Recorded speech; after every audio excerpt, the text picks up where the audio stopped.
was damn near already cheating, because Beasley was dominating trash cans, and Bledsoe literally became the second coming of Black Jesus when he dropped 51 points, 18 rebounds, and 8 assists in a game. So you'd think there'd be no reason to actually cheat. They didn't cheat to win, they cheated to lose. Coming into the CBA playoffs, Bledsoe was dealing with a 4-game suspension, so the Sharks wanted to lose enough games on purpose so he'd be able to be back for the next series. Things got really suspicious during this game though, when it seemed like their opponents were purposely throwing the game away by not trying to win, even though they were up, and committed some of the dumbest, unprofessional looking turnovers I've ever seen. 再来一个吧。哎呦，大卫没打进啊！这个球，哎，现场又抢下来，王哲林，兰比凯再次放弃。 When the Cavs were down by 2 points with 4 seconds left, Donovan tied the game by purposely missing a free throw and laying it up. He missed it. But the NBA tried to say that he cheated by jumping over the line before the ball hit the rim, and that anything after this shouldn't have counted, and he should have ended up with only 58 points. Even the other team's coach claimed he cheated. Unequivocally, he's crossing the line on the basket before the ball touches the rim, and he just shot it and really kind of beat Patrick. And I think part of the reason why he beat Patrick is he went in there too early. It's too late. We saw it happen. You can't just take away a player's stats. Well, even though the NBA couldn't do anything about it this time, when they watched Giannis Antetokounmpo cheat for his accomplishment, it got erased from history. Sometimes players cheat using their ears when they sneak into their opponent's huddle. Lance Stevenson going over into the huddle. And if I'm the other team and he comes into my huddle, I have no problem with one of my guys coming over and physically accosting. Is Booker involved with the Cavaliers huddle? The Toronto says, wait a second. You're not supposed to be here. Who you got? Who's talking about those two guys? So this was the scene. You see Monty, Jokic trying to listen in. Then Bruce Brown, who knows KD well. They spent the last 2 years together. And then the push, Durant of Jokic. Ain't no way KD's twigs are throwing a 300-pound dude like that, unless he was secretly on something. Which kinda reminds me of another NBA player who accomplished something so impossible, the league forced him to get drug tested. 71 points while barely missing a shot and the win?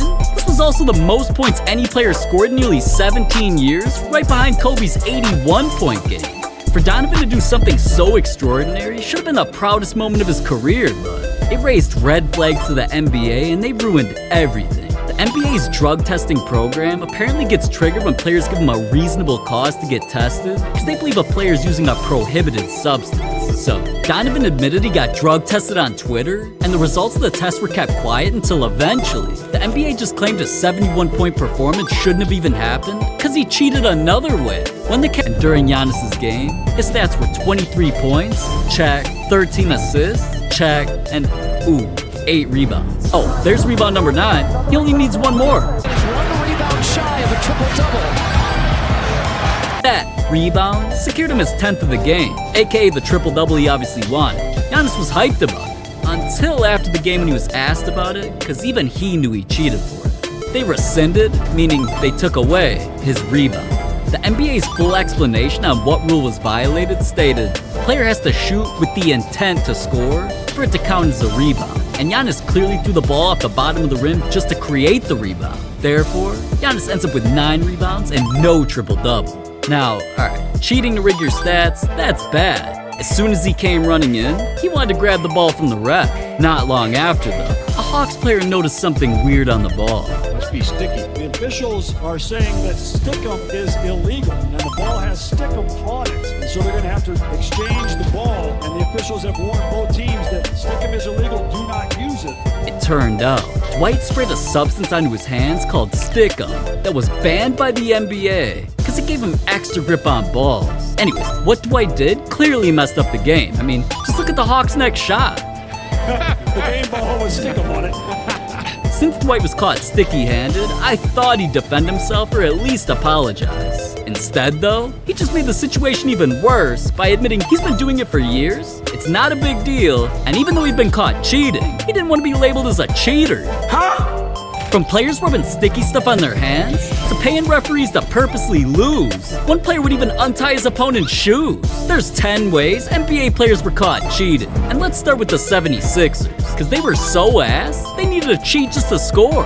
This play is wild, because not only was Ben Simmons actually playing basketball, pause the clip. Teams are only allowed to have 5 players on the court like the Bulls did. And the Sixers had 1, 2, 3, 4, 5, 6 players, so it led to this. During his next game, he tried cheating for a 3rd time.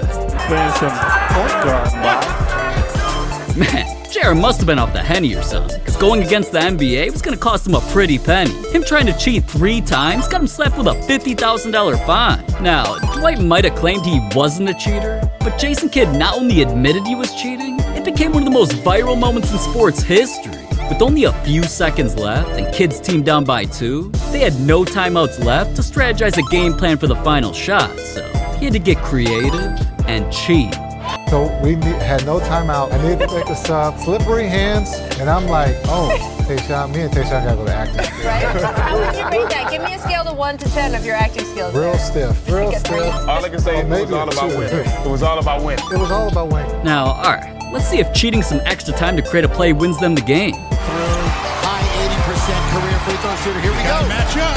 That is This cheating scandal cost him over $50,000. Here's where the cheating began. The refs were as blind as Stevie Wonder, though, and didn't notice. So JR had a foot fetish or something, to give him a warning. And not only did JR answer, just to clown them. I get a call from the league, and it's just like, oh man, you're trying to sabotage people. I'm like, have y'all ever played basketball before? Cheaters break my heart, man. But that wasn't the most heartbreaking moment in NBA history. One NBA player's family can't even sleep at night because they get bullied every day for him not winning a championship. Another player's career ended from a deadly car accident. There's moments in here that are really, really sad. So, not only did Kidd take an L, cheating got him clowned by a player on the other team.